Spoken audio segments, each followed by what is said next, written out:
So look at Anthony Ryder from South Lyon, Michigan, recently selected as the Lions 2020 Fan of the Year. He has a passion about sports broadcasting.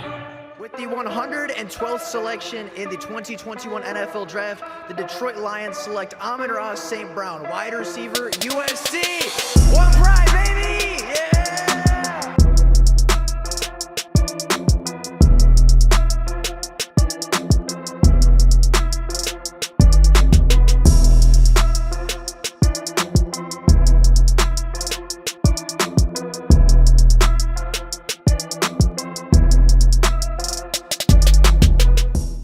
The Detroit Lions 2024 draft class is officially finished. After months of speculation and months of looking at who the Detroit Lions could potentially take at 29, they decided to trade up in the first round to the 24th overall selection and select Terrion Arnold, the cornerback from Alabama. Now, Terrion Arnold was my personal cornerback one, and for many people was the cornerback one in this draft class. And if he wasn't number one, he was number two. A consensus top cornerback in this class, falling all the way to the 24th overall selection, and a historically bad cornerback drop throughout the NFL draft. Cornerbacks had never gone this late. The cornerback one had never gone as late as it did in the 2023 draft class.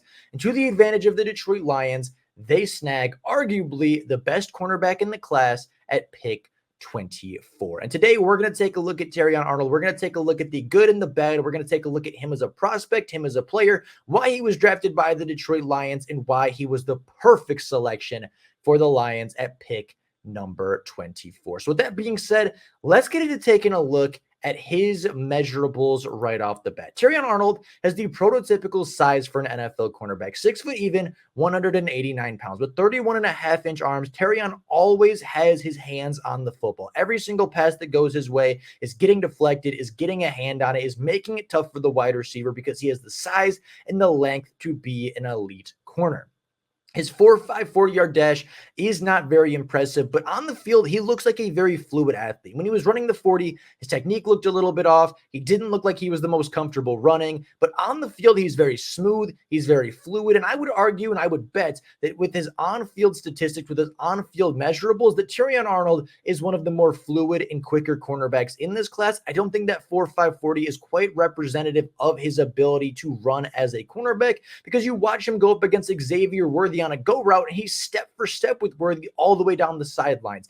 Worthy ran a 4.21, the fastest in combine history. Terrion Arnold ran a 4.51, which is obviously 0.3 of a second slower, but step for step with him down the boundary tells me that the speed really isn't going to be a concern. His 1.52 10-yard split was elite for the cornerback position throughout the history of the combine. His 10.9 broad jump also up there as one of the better measurables a cornerback can have. 37 inches on the vert isn't great, but is far from anything to be concerned about. And then his 6.69 three-cone drill is also a very good time for a three-cone drill at the cornerback position. His top-end speed may not be elite from the combine testing, but his quickness, his short area burst, and his explosiveness are top-tier grades for any cornerback prospect over the last several decades. Taking a look at his last season with the Crimson Tide, Terrion Arnold had an 88.4 Pro Football Focus grade, playing 14 games for the Crimson Tide a season ago. In 471 coverage snaps, Terrion Arnold was targeted 79 times, where 41 of those passes were completed,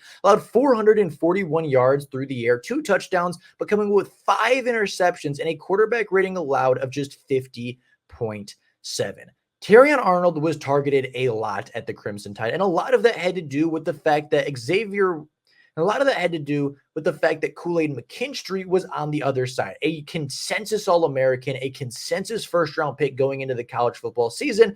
So teams decided that, hey, we're going to test the kid that isn't proven. We're going to test the kid that probably won't, or at least as of right now, isn't proven to be a first-round caliber player.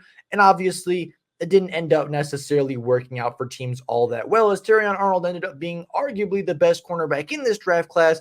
But as a result, he was targeted a lot more than Kool-Aid, did give up a lot more yards than Kool-Aid, but also had quite a few more takeaways than Kool-Aid McKinstry. Obviously, that 441 yards seems like a little bit of a problem, but with the 5 interceptions, you're playing a little bit of a high-risk, high-reward type of game. And considering he was targeted 79 times throughout the season, that really isn't anything to be concerned about. Less than 10 yards of completion are meaning every single catch is less than a first down at a time. There was a lot of digs. There was a lot of comeback routes. There was a lot of outbreaking routes, but very few routes did he ever get beat deep. Very few times did he ever get beat over the top. And if you're getting a cornerback that is targeted 8, 9, 10 times a game, he's giving up 2, 3 completions for less than a first down every single time. That is a pretty good cornerback in my book. Taking a look at what he does for the Detroit Lions defense, taking a look what he did at the Crimson Tide a season ago, he is an incredibly versatile player. We're talking about a player that took 557 snaps on the boundary as an outside cornerback and 205 snaps in the slots as a nickel cornerback. His ability to play press as well as his ability to play off coverage. He has the ability to play man coverage. He has the ability to play zone coverage. There is not a club that is not in Terrion Arnold's bag, and there really isn't anything notable to say that would really put you down on Arnold as a prospect. His short area quickness is elite. I do not think there is a cornerback in this draft class and potentially a cornerback in the NFL that closes gaps and has the closing speed that Terrion Arnold does on the football. I mean, there are just plays where he is potentially beat, where he jumps on a route because of his aggressiveness. The quarterback throws it right as Arnold steps, and he's able to flip his hips, gain about 10, 15 yards on the cornerback, and still be in position to make a play, even after being a little over-aggressive and jumping on some passes. And yeah, his over-aggressiveness at times did lead to a couple of touchdowns, but it also led to 5 interceptions. It also led to a ton of passes defended, a ton of big plays, and even sometimes where he was caught out of position, his short area quickness allowed him to get back in the play, cause an incompletion, potentially sometimes even get a turnover, and take the football back for the Alabama offense. His ball skills are incredible. His ability to get his hands on the football to either swap passes, have some passes defended, or just take the football away are second to none in this class. I don't think there's a better cornerback with hands in this class, and I think that that is a big part of why the Detroit Lions liked Terrion Arnold so much. They need a cornerback to take the football away because they haven't really had that guy since Darius Slay left over 5 seasons ago. They haven't had a ball-hawking corner. They haven't had a guy to take the football away, and it's why their secondary has struggled so mightily over the last several seasons because they haven't had that cornerback one, but now with Arnold, they do. His instincts are really good. He reads the field really well. He is a little bit over aggressive at times, but you can tell that he does his homework. You can tell that he knows what routes are coming 9 times out of 10. And there's a lot of instances where his instincts and his aggressiveness leads to pass breakups. They lead to interceptions, and they lead to getting the football back. His toughness, his ability to tackle, his ability to set the edge is also very, very, very top of his draft class. I wouldn't say second to none because there are some really good tacklers in this draft class,